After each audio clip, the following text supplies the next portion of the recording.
इस वीडियो में आपको सभी के सभी क्वेश्चंस, ये 50 क्वेश्चंस का एक वीडियो होने वाला है जिसमें आपको सारे क्वेश्चंस शिक्षा मनोविज्ञान से संबंधित मिलेंगे। शुरुआत करते हैं पहले क्वेश्चन से। प्रथम शैक्षिक मनोवैज्ञानिक माना जाता है, तो आपको ज्ञात होगा प्रथम शैक्षिक मनोवैज्ञानिक थॉर्नडाइक को माना जाता है। अगला क्वेश्चन है कि किसके अनुसार शिक्षा मनोविज्ञान शिक्षा का विज्ञान है, तो इसका राइट आंसर हो जाएगा पील के अनुसार। फिर अगला सवाल है कि मनोविज्ञान के जनक हैं, तो मनोविज्ञान के जनक, यहाँ पर देखिए जनक का सीधा सा मतलब है आदि जनक की बात हो रही है। आदि जनक यानी सबसे पहले मनोविज्ञान को किसने जो है प्रचलन में लेके आए, तो यहाँ पर बात हो रही है अरस्तु के बारे में। तो आपको याद होगा इनकी कहानी के कि अरस्तु ने सबसे पहले जो है दर्शन शास्त्र से इसको अलग किया था, इसलिए इनको जो है आदि जनक या जनक माना जाता है। फिर हम बात करते हैं अगले क्वेश्चन के बारे में, जो कह रहा है कि अनुदेरी उपागम में जिन बालकों का पर्यवेक्षण किया जाता है वे होते हैं।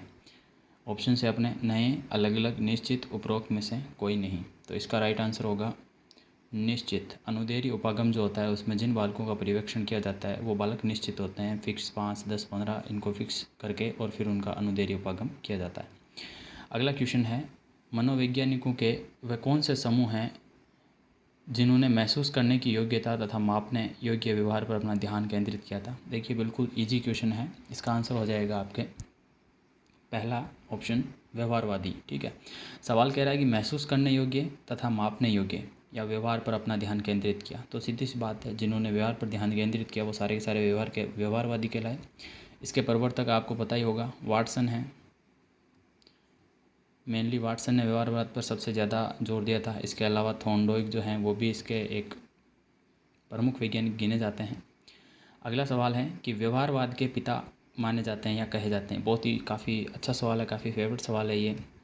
तो देखिएगा इसका आंसर हो जाएगा आपके जे.बी. वाटसन, जो चौथा ऑप्शन है आपके जे.बी. वाटसन। ठीक है, अगला क्वेश्चन है किसके अनुसार शिक्षा मनोविज्ञान व्यक्ति के जन्म से लेकर वृद्धावस्था तक सीखने संबंधी अनुभवों का वर्णन और व्याख्या करता है। तो इस क्वेश्चन का राइट आंसर हो जाएगा दोस्तों, ये काफ़ी इंपॉर्टेंट परिभाषा है, ये दी गई थी क्रो एंड क्रो के द्वारा। अगला क्वेश्चन आ जाता है मनोविज्ञान आचरण और यथार्थ का विज्ञान है, ये किसने कहा था। तो मनोविज्ञान आचरण और यथार्थ का विज्ञान है, ये कहा था आपके मैकडूगल ने। अब मैकडूगल के बारे में आपको पता ही होगा, इनको मूल प्रवृत्तियों का जनक माना जाता है। अब आपको पता होगा मूल प्रवृत्तियाँ जो होती है वो 14 इन्होंने बताई थी, जैसे कि युद्ध वगैरह, उस दौरान किस प्रकार का जो है व्यक्ति कि जो युद्ध होता है उसके लिए व्यक्ति की मूल प्रवृत्ति युद्ध प्रियता होती है या जो लड़ाई होती है, उसके बारे में हम आगे मूल प्रवृत्तियों वाले टॉपिक में बात करेंगे। खैर नेक्स्ट स्लाइड की बात करते हैं। तो इसमें देखिएगा अगला सवाल है कि मनोविज्ञान की शाखा के रूप में शिक्षा मनोविज्ञान की उत्पत्ति हुई। ये काफ़ी अच्छा सवाल है, तो इसका राइट आंसर हो जाएगा द या डी ऑप्शन। सन 1900 ईस्वी में जो है मनोविज्ञान की शाखा के रूप में शिक्षा मनोविज्ञान को अलग से पढ़ाया जाने स्टार्ट किया गया था। मनोविज्ञान में संरचनावाद जो चलता है उस समुदाय के जनक कौन माने जाते हैं, तो इसका राइट आंसर हो जाएगा आपके ऑप्शन ए वुंट। वुंट यहाँ पर सीधा सा है, विलियम वुंट है, ये ध्यान रखिएगा, विलियम वुंट है। एक और नाम चलता है विलियम जेम्स भी चलता है, इसने इसका समर्थन किया था। विलियम जेम्स ने विलियम वुंट का समर्थन किया था। ठीक है, ये भी संरचनावाद में गिना जाता था। इसके बारे में और आगे बात करेंगे हम अगले वाले आने वाली वीडियोज़ पे। तो अगर आपको कंटेंट अच्छा लगे, क्वेश्चन अच्छे लग रहे हैं, तो बिल्कुल चैनल को सब्सक्राइब कीजिएगा और शेयर करना बिल्कुल ना भूलिएगा। बढ़ते हैं अगले सवाल पे। मनोविज्ञान अनुभव और व्यवहार का विज्ञान है, ये कथन किसका है। बिल्कुल सिंपल सा क्वेश्चन है। देखिए ये जो है कथन, ये कहा है अरस्तु ने।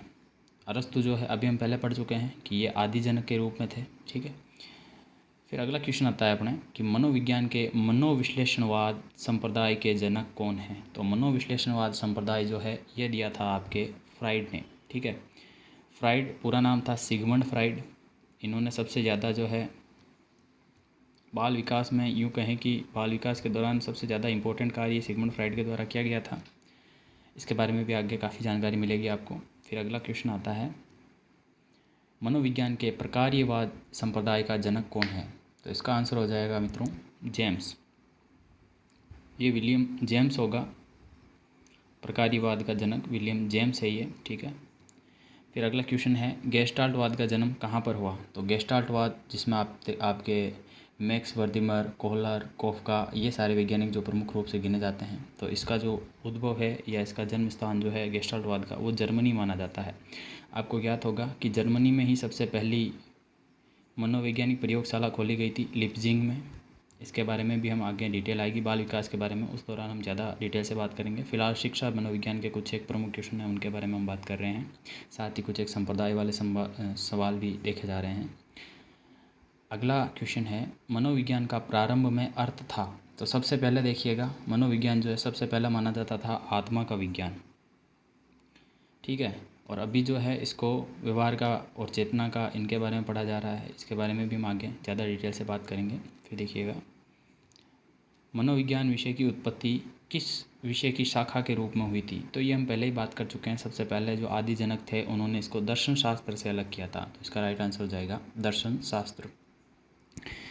फिर आपके नेक्स्ट सवाल आता है कि मनोविज्ञान किस प्रकार का विज्ञान है। तो मनोविज्ञान जो है एक किस प्रकार का विज्ञान है, तो इसका राइट आंसर हो जाएगा कि ये एक विधायक विज्ञान है, प्रमुख विज्ञान के रूप में गिना जाता है, विधायक विज्ञान है।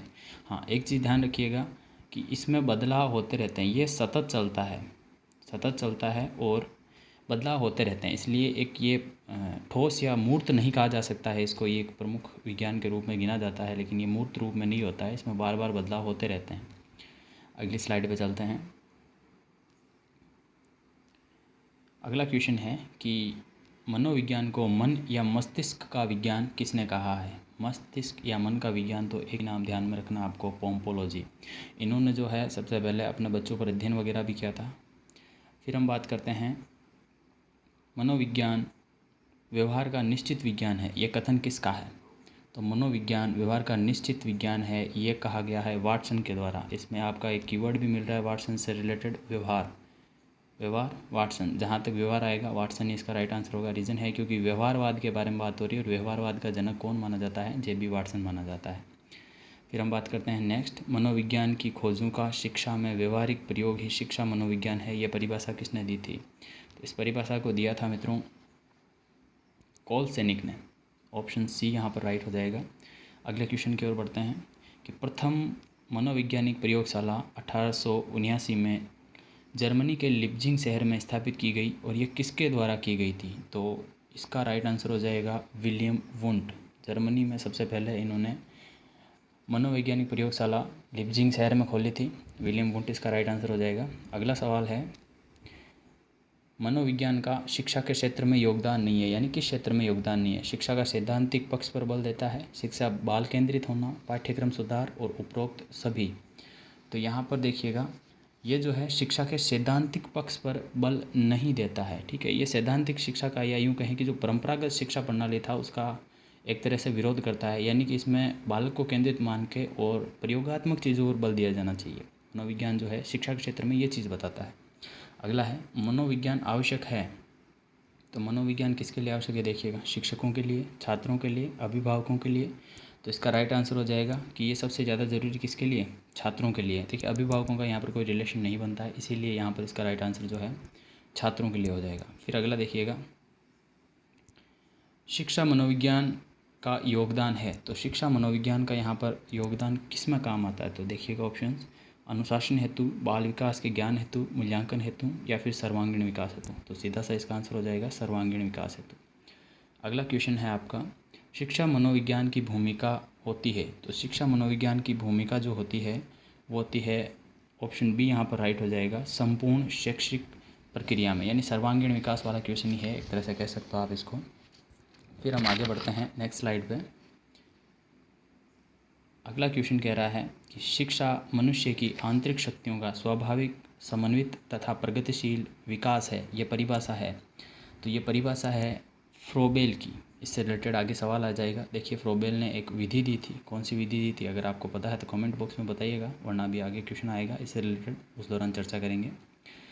अगला क्वेश्चन है मनोवैज्ञानिक शब्द का प्रयोग सर्वप्रथम किसने किया। तो मनोवैज्ञानिक शब्द जो है ये सबसे पहले दिया गया था रुडोल्फ कोइकल के द्वारा। ध्यान रखिएगा, काफ़ी इंपॉर्टेंट सवाल है। फिर अगला सवाल आता है खेल की अवधारणा शिक्षा जगत को किसने प्रदान की। ठीक है। तो अगला सवाल जो है खेल की अवधारणा। खेल की अवधारणा का मतलब यहाँ पर है किंडरगार्टन विधि से, ठीक है। और किंडरगार्टन विधि जो है वो किससे रिलेटेड है, तो देखिए इसके याद करने की सिंपल सी ट्रिक है। जो गार्डन होता है आपके गार्डन, ठीक है, तो गार्डन में क्या उगता है भैया, ठीक है, तो गार्डन में सीधी सी बात है फूल उगता है, ठीक है, और फूल से क्या बनता है, फ्लोबेल बनता है। आई होप आपको ये अच्छा लगा होगा, ठीक है। तो उस खेल की अवधारणा जो है शिक्षा जगत को सबसे पहले फ्रोबेल ने दी है यहाँ पर, तो ऑप्शन बी राइट हो जाएगा इसका। अगला सवाल है कि जीन पियाजे ने किस पर बल दिया। ये काफ़ी अच्छा सवाल है और बिल्कुल इजी भी है देखने में, देखिएगा। तो इसका राइट आंसर हो जाएगा संज्ञानात्मक विकास पर। अगला आता है मैडम मारिया मोंटेसरी द्वारा दी गई शिक्षण विधि है। तो मैडम मारिया मोंटेसरी ने किस विधि का प्रतिपादन किया था या कौन सी विधि दी थी, तो जो इनका नाम है वही ये विधि देंगे। तो मोंटेसरी विधि जो है मैडम मारिया मोंटेसरी द्वारा दी गई थी। अगला सवाल है, काफ़ी अच्छा सवाल है, किंडरगार्टन विधि के प्रतिपादक कौन है। इसके बारे में वही भी बात कर चुके हैं, एक बार फिर से बता देता हूँ। किंडरगार्टन मतलब गार्डन, गार्डन को इस प्रकार से याद रखिए गार्डन, और गार्डन में क्या होता है, फूल, फूल का मतलब फ्लोबेल, तो इसका ऑप्शन बी राइट हो जाएगा। अगला क्वेश्चन देखिए, संज्ञानात्मकता है, तो संज्ञानात्मकता क्या है, ऑप्शन देखिएगा। समस्या का हल, बुद्धिलब्धि, अपने वातावरण में घटित घटनाओं का ज्ञान और इनमें से कोई नहीं। तो संज्ञानात्मकता है अपने वातावरण में घटित घटनाओं का ज्ञान होना। अगला क्वेश्चन है आपके कि विकासात्मक मनोविज्ञान का जनक माना जाता है। तो विकासात्मक मनोविज्ञान का जनक देखिए, ऑप्शंस पूरे नहीं आए इसमें, जेरोम ब्रूनर, जीन पियाजे। तो विकासात्मक जो मनोविज्ञान है उसमें राइट ऑप्शन हो जाएगा आपके जीन पियाजे को माना जाता है इसका जनक। बढ़ते हैं अगले क्वेश्चन पे। यहाँ पे अगला सवाल है कि जीन पियाजे किस देश के निवासी थे। तो जीन पियाजे जो थे वो आपके स्विट्ज़रलैंड के निवासी थे। अगला क्वेश्चन है, फ्रोबेल किस देश के निवासी थे। तो फ्रोबेल जो थे वो आपके जर्मनी के रहने वाले थे। ऑप्शन बी यहाँ पर राइट हो जाएगा, जर्मनी। क्वेश्चन नंबर 36 देखिएगा, फ्रोबेल की किंडरगार्टन विधि का उद्देश्य था। तो फ्रोबेल की किंडरगार्टन विधि का उद्देश्य क्या था, बालक का मानसिक विकास करना, बालक का शारीरिक विकास करना, बालक का सर्वांगीण विकास करना और बालक का नैतिक विकास करना। तो देखिए कोई भी अगर विकास की बात आएगी तो सर्वांगीण विकास ही उसका उचित और सर्वोपरि आंसर माना जाएगा। तो यहाँ पर इसका भी जो मुख्य उद्देश्य था वो यही था कि बालक का सर्वांगीण विकास करना। क्वेश्चन नंबर 37 देखिएगा, संरचनात्मक अधिगम का सिद्धांत किसने दिया। तो संरचनात्मक अधिगम का सिद्धांत किसने दिया, देखिए पियाजे ने, ब्रूनर ने, स्किनर ने, थॉर्नडाइक ने। तो इसका राइट आंसर हो जाएगा ऑप्शन बी, ब्रूनर। अगला सवाल आता है, भारत में प्रथम मनोवैज्ञानिक प्रयोगशाला स्थापित हुई, कहाँ पर हुई है, देखिएगा कलकत्ता विश्वविद्यालय, दिल्ली विश्वविद्यालय, इलाहाबाद विश्वविद्यालय और इनमें से कोई नहीं। तो इसका राइट आंसर हो जाएगा कलकत्ता विश्वविद्यालय, गिजुभाई बदेका के प्रयासों से किया गया था ये। अगला सवाल आता है, भारत में प्रथम मनोवैज्ञानिक प्रयोगशाला किसने स्थापित की। तो सबसे पहले जो प्रयोगशाला है ये की है आपके डॉक्टर एन सेनगुप्त ने की है ये, ठीक है। जबकि यहाँ पर एक ऑप्शन आ रहा है उमा चौधरी। तो उमा चौधरी जो है इन्होंने, आपको पता हो तो व्यक्तित्व में कुछ एक जो है व्यक्तित्व मापन की विधियाँ चलती है, तो उनका भारतीय अनुवाद किया था। और गांधी जी द्वारा एक शिक्षण विधि दी गई थी। अगर किसी को ज्ञात है तो इसके बारे में भी कमेंट बॉक्स में बताएं, वरना आगे वाली क्लासेज में हम इसके बारे में चर्चा करेंगे। फिर देखिएगा अगला क्वेश्चन है, शिक्षा मनोविज्ञान की जानकारी नहीं देता है। शिक्षा मनोविज्ञान जानकारी नहीं देता है, किस विषय में जानकारी जो है शिक्षा मनोविज्ञान से आप नहीं प्राप्त कर सकते हो। ऑप्शन देखिएगा, बालक के विषय में, आत्मा के विकास के विषय में, अनुशासनहीनता के विषय में और स्वयं के विषय में। तो यहाँ पर राइट ऑप्शन हो जाएगा ये आत्मा के विकास के विषय में। इसके बारे में एक अलग मनोविज्ञान चलती है जिसको पैरानॉर्मल साइकोलॉजी बोला जाता है, ठीक है। फिर देखिएगा अगला क्वेश्चन है आपके, शिक्षा मनोविज्ञान के क्षेत्र में शामिल नहीं है। तो इसका ऑप्शन देखिएगा एक बार, बुद्धिमापन, मूल्यांकन, औद्योगिक अध्ययन और मूल्यांकन 2 बार लिख दिया गया है, सॉरी। तो इसका राइट आंसर हो जाएगा औद्योगिक अध्यापन, ठीक है, या अध्ययन। औद्योगिक जो अध्ययन है वो शिक्षा मनोविज्ञान के क्षेत्र में नहीं माना जाता है। फिर बढ़ते हैं अगली स्लाइड की तरफ, और यह आपकी आज की लास्ट स्लाइड होगी। 50 क्वेश्चन आपके कंप्लीट हो जाएंगे। आई होप आपको ये अच्छे लग रहे होंगे। अगर अच्छे लगते हैं तो वीडियो को लाइक करना बिल्कुल ना भूलिएगा। देखिएगा क्वेश्चन नंबर 42, शिक्षक के लिए शिक्षा मनोविज्ञान का अध्ययन सहायक है किस चीज़ में। ऑप्शन देखिएगा, बालक के व्यवहार को समझने में, कक्ष समस्याओं के समाधान में, अनुशासन स्थापित करने में और उपरोक्त सभी। तो ये शिक्षक को हर चीज़ में सहायता करता है, बालक को व्यवहार के समझने में भी सहायता करता है, कक्ष की विभिन्न समस्याओं के समाधान में भी सहायता करता है और अनुशासन स्थापित करने में भी सहायता करता है। तो इसका राइट ऑप्शन हो जाएगा उपरोक्त सभी। क्वेश्चन नंबर 43 देखिएगा, किस विद्वान ने मनुष्य की अंतर्निहित पूर्णता की अभिव्यक्ति को ही शिक्षा कहा है? तो ऑप्शन देखिएगा, गांधी, टैगोर, विवेकानंद और वुडवर्थ। तो इसका राइट आंसर हो जाएगा आपके ऑप्शन सी, यस है, विवेकानंद। अगला सवाल है क्वेश्चन नंबर 44, शिक्षा मनोविज्ञान का उपयोग है। तो शिक्षा मनोविज्ञान का उपयोग है पाठ्यक्रम सुधार में, शिक्षण विधियों के चयन में, नवीन मूल्यांकन विधियों की खोज में और उपरोक्त सभी में। तो इसका राइट आंसर हो जाएगा मित्रों, उपरोक्त सभी में। आप इससे पाठ्यक्रम में सुधार भी कर सकते हैं, शिक्षण विधियों का चयन भी कर सकते हैं, कौन सी बेहतर शिक्षण विधि है, और नवीन मूल्यांकन विधियों की खोज भी कर सकते हैं कि मूल्यांकन को और किस तरीके से किया जा सकता है। अगला सवाल आता है 45, मनोविज्ञान के अध्ययन की इकाई है संस्कृति, समाज, व्यक्तिक और समूह। तो इसका राइट आंसर हो जाएगा व्यक्तिक। मनोविज्ञान के अध्ययन की जो है इकाई व्यक्तिक मानी जाती है। काफ़ी इंपॉर्टेंट सवाल है, इसको ध्यान में रखिएगा। मनोविज्ञान के अध्ययन की इकाई व्यक्तिक होती है। अगला देखिए क्वेश्चन 46, नैदानिक विधि द्वारा किस तरह के व्यवहार का अध्ययन होता है? पशु व्यवहार का, दैहिक व्यवहार का, असामान्य व्यवहार का और अनुबंधित व्यवहार का।